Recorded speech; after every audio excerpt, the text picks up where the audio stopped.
Fala pessoal, Theo Hayashi aqui. Vou falar daquilo que tá todo mundo falando, mas eu não poderia deixar de falar. Exatamente, vou falar sobre a abertura das Olimpíadas de Paris. Ontem, o que é que nós vimos? Nós vimos uma das ilustrações mais claras do que vem acontecendo nos últimos anos aqui no Ocidente. Numa cerimônia aberta para crianças, famílias, idosos, todas as gerações, audiência esperada de 2,5 bilhões de pessoas ao redor do mundo, os organizadores decidiram então que seria uma boa oportunidade para mostrar perversão, para mostrar sensualidade e ideologia progressista. Alguns exemplos. A abertura começou com uma sequência que simula uma homenagem à Troia bissexual, que ficam se pegando até o ponto de fecharem a porta na frente da câmera.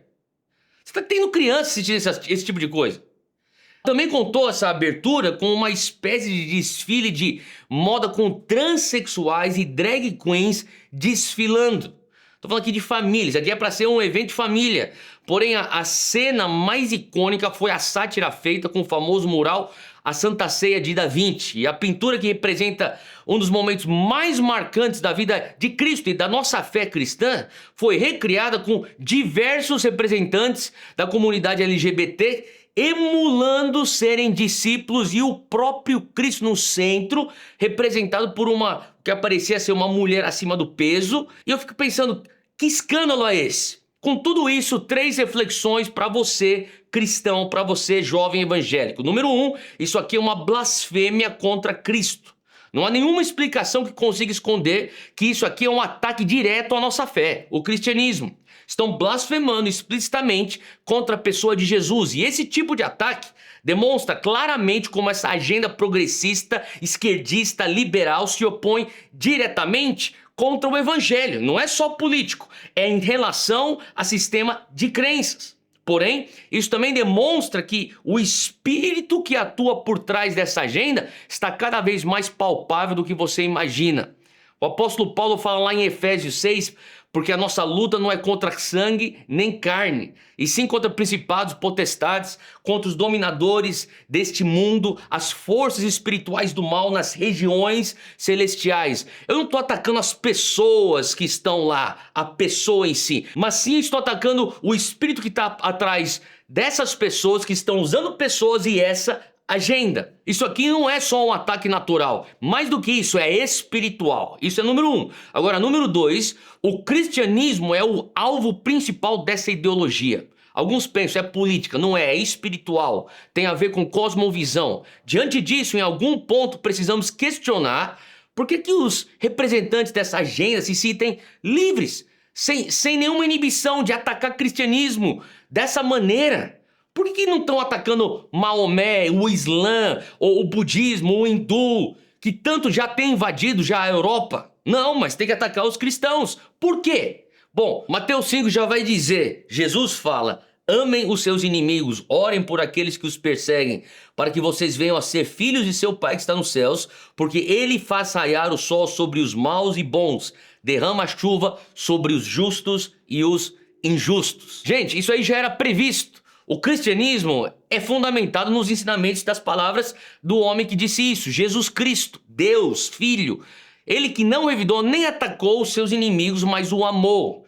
E as perseguições e os ataques, elas infelizmente são normais e fazem parte da nossa vida cristã. Mas olha só também o que ele diz aqui em Mateus 5. Ele diz, bem-aventurado quando perseguirem vocês por minha causa. Porém, isso não significa que não devamos nos posicionar contra o avanço de ideologias anticristãs. Da mesma forma que nós somos chamados para amar os nossos inimigos, nós também somos chamados para nos posicionar. Sermos então sal da terra, luz do mundo, influenciar a terra com os valores do reino de Deus. E número 3, isso aqui é só mais uma evidência de algo que é a consequência de uma falha nossa lá atrás. É importante que a gente venha entender que nós estamos vendo essa cerimônia, esse deboche, essa afronta, porque nós cristãos deixamos lá atrás um vácuo aberto. Com a nossa mentalidade dualista de sagrado e secular, nós estamos só olhando para dentro das nossas próprias igrejas, trancados numa sala de oração, sem impactar a sociedade. Entenda uma coisa, enquanto a igreja não compreender que foi chamada para manifestar o reino de Deus em todas as esferas, nós vamos ficar aqui em casa com os nossos filhos, com as nossas famílias, recebendo essa afronta, sendo atacados por essa perversão, porque era para nós estarmos lá dirigindo essa cerimônia, era para nós estarmos lá produzindo artes, entretenimento, educação e assim por diante, ocupando os lugares da mídia. E até entendermos isso, vamos continuar sofrendo essas afrontas. E para piorar, alguns momentos atrás, hoje, Chumbinho, um dos surfistas brasileiros que está representando a nossa nação nas Olimpíadas, foi proibido pelo Comitê Olímpico de surfar com as suas pranchas, porque suas pranchas tinham desenho de Cristo Redentor. Acredita nisso? Estão falando isso aí é uma manifestação religiosa, mas o que aconteceu lá na cerimônia não é. Aquilo lá não é uma manifestação religiosa. Que Deus tenha misericórdia do que está acontecendo. Isso aqui é uma afronta para o corpo de Cristo, é uma afronta para nós cristãos, independente se você é evangélico, católico, ortodoxo, isso aqui está ferindo os nossos valores. E de pensar que enquanto isso, a França, país de grandes homens e mulheres de Deus, como João Calvino, Madame Guyon, abandonaram sua herança cristã, substituíram Deus por uma suposta razão, que se mostra cada vez mais, na verdade, é irracional e segue rumo à dominação islâmica, que vai impossibilitar qualquer uma dessas manifestações em breve, caso Deus não tenha misericórdia dessa nação. E que nós cristãos venhamos, desde já aqui no Brasil, começarmos a nos posicionar.